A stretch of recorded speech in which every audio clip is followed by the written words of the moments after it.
안녕하십니까. 오늘은 최근 유럽 방산 시장에서 가장 큰 주목을 받고 있는 폴란드의 한국산 무기 도입 결정에 대해 심도 있게 다뤄보고자 합니다.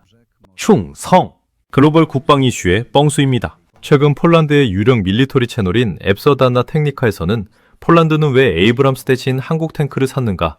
라는 제목의 분석 영상을 공개했습니다. 이 영상은 단순히 성능 비교를 넘어 폴란드가 처한 국제정세와 산업적 측면에서의 실리적 이유를 차분하게 분석하고 있습니다. 제가 특히 주목한 부분은 이 영상에 달린 현지인들의 반응이었습니다. 그들은 무조건적인 찬사보다는 유럽 내 기존 강대국들에 대한 실망감과 한국이 제시한 파격적인 조건에 대해 매우 구체적이고 현실적인 목소리를 내고 있었습니다. 제작자인 제가 보기에 이 댓글들은 폴란드가 왜 미국이나 독일이 아닌 한국을 선택했는지 설명하는 가장 명확한 증거들이었습니다. 이 영상에 달린 댓글들 중에 잘 나타나 있습니다. 잠시 보고 시작하시죠. 마레코발스키 셰베치리엘 독일과 미국은 5년 뒤에나 올 종이 위에 탱크를 제안했지만 한국인은 몇 달 만에 진짜 탱크를 보냈다. 이것이 파트너와 장사꾼의 차이다. 스테판 인더스터리 K2는 단순한 구매가 아니라 기술이다. 폴란드 공장들은 베를린의 빈 공약이 아니라 한국 덕분에 살아날 것이다. 피어트 라브지 에이브람스는 사막의 왕일지 모르나 폴란드는 사막이 아니다.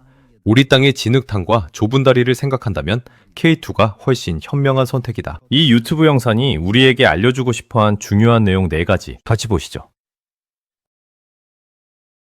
첫 번째, 시간이 곧 국방력, 적기 공급의 전략적 가치. 국가안보 위기 상황에서 가장 중요한 전략적 요소는 현재 운용 가능한 전력입니다. 2022년 우크라이나 전쟁 발발 이후 폴란드는 자국의 주력 전차인 T-72 수백 대를 우크라이나에 전격 지원하며 심각한 기갑전력 공백에 직면했습니다. 국경 너머에서 실제 교전이 벌어지는 상황에서 미국과 독일은 자국 물량 우선 정책과 생산 능력의 한계를 이유로 수년 뒤 인도라는 답변을 내놓았습니다. 이는 폴란드 안보에 있어 감당하기 어려운 리스크였습니다. 반면 대한민국은 상시 휴전 상태를 유지하며 세계에서 유일하게 대규모 기갑 전력을 즉각 생산하고 공급할 수 있는 시스템을 가동하고 있었습니다. 계약 체계로 단 4개월 만에 초도 물량을 폴란드 항구에 입항시킨 것은 한국 방산의 공급망 관리 능력이 세계 최고 수준임을 입증한 객관적인 사례입니다. 폴란드는 이 속도를 보며 한국을 단순한 판매자가 아닌 안보 공백을 메워줄 실질적인 대안으로 신뢰하기 시작했습니다.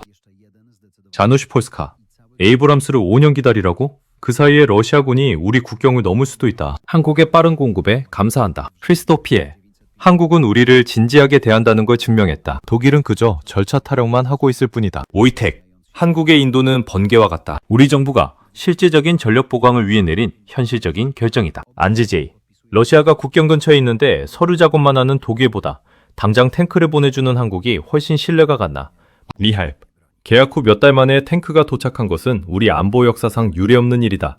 스테니슬로 옐비츠, 우리에겐 내일 당장 싸울 수 있는 무기가 필요했다. 한국은 그 요구를 들어준 유일한 나라다. 두 번째, 폴란드 지형에 최적화된 하드웨어의 실리. 두 번째 이유는 지형 적합성이라는 기술적 실리입니다. 미국의 M1 에이브람스는 세계 최강의 방어력을 갖췄으나 전투 중량이 70톤에 육박합니다. 이는 폴란드 동부의 연약한 지반이나 노후화된 교량을 통과하기에 상당한 제약이 따릅니다. 실제 전장에서 기동 중에 늪에 빠지거나 교량의 한계 하중을 초과한다면 전략적 자산으로서의 가치가 떨어질 수밖에 없습니다. 반면 55톤급의 K2 흡표는 상대적으로 가벼워 기동성이 우수합니다. 특히 한국의 험준한 산악지형에서 단련된 유압식 현수장치 ISU는 전차의 자세를 자유자재로 조절할 수 있게 해줘 폴란드의 거친 평원이나 구름지에서도 안정적인 사격 각도를 확보해줍니다. 또한 자동장전 장치를 채택해 승무원을 3명으로 줄인 점은 병력 운영 효율성을 극대화하려는 폴란드 국방부의 현실적 요구와 정확히 일치했습니다.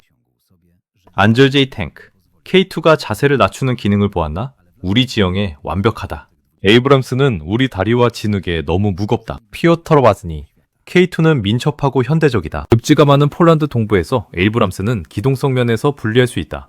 루케심, K2의 서스펜션은 탁월하다. 이건 우리와 같은 환경에서 싸우기 위해 만들어진 최적의 탱크다. 다리우스 개그, 우리 지역의 다리들은 70톤을 견딜 수 없다. K2는 현실적으로 우리가 운용할 수 있는 가장 강력한 무기다. 토맥 KV, 승무원을 3명으로 줄인 설계는 현대전에서 인적 자원을 아끼는 매우 효율적인 방식이다. 스테판 기기두, 기동성이 생명인 현대전에서 K2의 민첩함은 에이브람스보다 큰 장점이 될 것이다. 다 왔습니다. 조금 힘내주시고 허리를 한번 돌려주세요. 세 번째, 단순 구매를 넘어선 기술 동맹의 해안. 무기 거래에서 기술 이전은 구매국의 자주 국방 역량을 결정짓는 핵심 요소입니다. 미국과 독일의 무기 판매는 철저히 완제품 공급 중심이며 기술 이전에는 매우 보수적인 태도를 보입니다. 이는 구매국을 지속적인 유지보수 수요가 발생하는 종속적 소비자로 묶어두려는 전략입니다. 하지만 대한민국은 폴란드를 유럽 내 방산 생산 및 정비 거점으로 대우하는 파격적인 조건을 제시했습니다. 현지 공장 설립과 기술 전수를 포함한 K2PA 프로젝트는 폴란드가 자국 방위 산업을 재건하고 장차 유럽 무기 시장의 허브로 성장하겠다는 국가 전략을 뒷받침합니다. 단순히 무기를 사는 것이 아니라 기술을 공유하여 함께 성장하겠다는 한국의 제안은 폴란드 정부와 국민들에게 큰 지지를 얻었습니다. 위슬라 노아. 한국은 단순히 물건을 파는 것이 아니라 기술을 공유하고 있다. 이것이 진짜 협력이지 베를린의 방식과는 다르다. 스테판 인더스트리. 드디어 우리 공장들이 가동될 기회가 생겼다. 한국은 지식을 나누는 것을 주저하지 않는다. R2풀. 이것은 폴란드 방산 산업에 있어 역사적인 기회다. 한국과의 파트너십이 최선의 선택이었다. Jcheck. 독일은 우리를 단순 구매자로 보지만 한국은 파트너로 대우한다. 장기적으로 누구와 함께해야 할지는 명확하다. 마레크. 우리 땅에서 우리 손으로 직접 탱크를 만들 수 있게 되었다. 한국의 결정에 감사한다. 폴란드 디펜스. 기술 이전이 포함된 계약은 폴란드의 미래 국방력을 위해 반드시 필요했던 일이다. 네 번째, 지속 가능한 한국식 사후 관리와 신뢰. 무기 체계 도입 후 30년 이상의 수명 주기를 고려할 때 지속적인 부품 수급과 정비 지원은 성능만큼이나 중요합니다. 과거 폴란드는 독일산 무기의 부품 수급 지원과 복잡한 정비 절차로 인해 전력 유지에 큰 어려움을 겪었습니다. 독일의 보수적인 운영 방식은 위기 상황에서 신속한 대응을 어렵게 만들었습니다. 반면 한국은 문제 발생 시 즉각적인 기술 지원과 현지 부품 조달 체계 구축을 약속했습니다. 한국 방위산업 특유의 신속한 피드백과 책임 있는 사후 관리는 유럽 시장에서 경험해보지 못한 새로운 신뢰의 기준을 제시했습니다. 한국 무기는 멈추지 않는다는 인식이 확산되면서 한국은 단순한 판매국을 넘어 가장 신뢰할 수 있는 전략적 파트너로 자리매김했습니다. 미차일 서비스. 레오파르트 부품 공급 지원은 정말 고질적이다. 한국은 문제가 생기면 즉각 해결해줄 준비가 되어 있다. 페벌 테크니션. 한국의 업무 효율성은 놀랍다. 그들은 우리 안보를 위해 매우 헌신적으로 협력하고 있다. 포맨 밀리터리. 한국의 사후 관리는 차원이 다르다. 현장의 목소리를 즉각 반영해주는 점이 인상적이다. 아뎀스. 독일은 부품 조달에 상당한 시간이 걸리지만 한국은 솔루션을 가져오는 속도가 매우 빠르다. 필리프. 운영 측면에서 한국 무기가 주는 신뢰도는 현재 유럽 내에서 최고 수준이라고 생각한다. 서비스 퍼스트.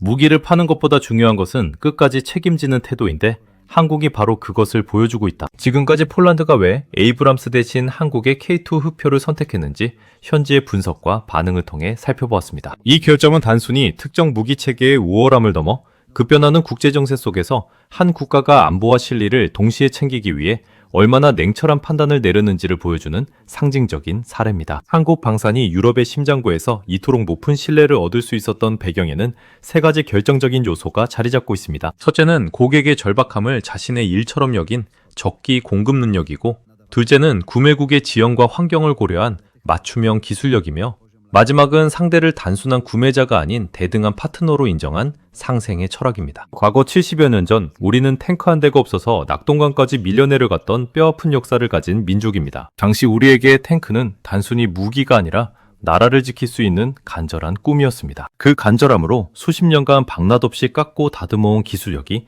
이제는 거꾸로 유럽의 안보를 지탱하는 든든한 버팀목이 되었습니다. 폴란드 시청자들이 보낸 수많은 댓글에는 공통적인 정서가 흐르고 있습니다.